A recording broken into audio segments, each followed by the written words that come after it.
Hello students, good morning all of you. How are you? Are you fine? Very good. Student, today I will teach you sound of vowel A. आपको vowels clear हैं? How many are vowels? Vowels are 5. कौन कौन से? A, E, I, O, U. तो आज हम करेंगे sound of vowel A.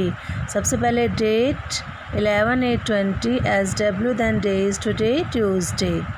Okay, मैंने आपकी जो वेकेशंस अभी हुई थी उनसे पहले भी मैंने आपको साउंड ऑफ ए करवाया हुआ है, तो हम इसको रिवाइज़ करेंगे.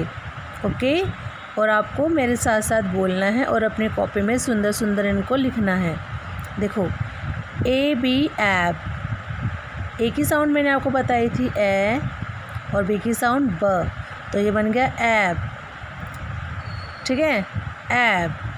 तो इसको कैसे पढ़ेंगे? CAB cap, LAB lab, AD ad, DAD dad, MAD mad, AG ag, BAG bag, TAG tag, AMM JAM jam, DAM dam.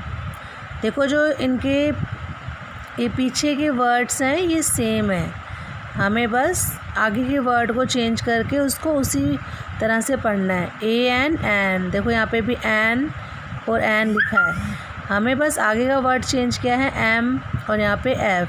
तो MAN man, FAN fan, AP app, CAP cap, TAP tap, AT at, RAT rat, CAT cat.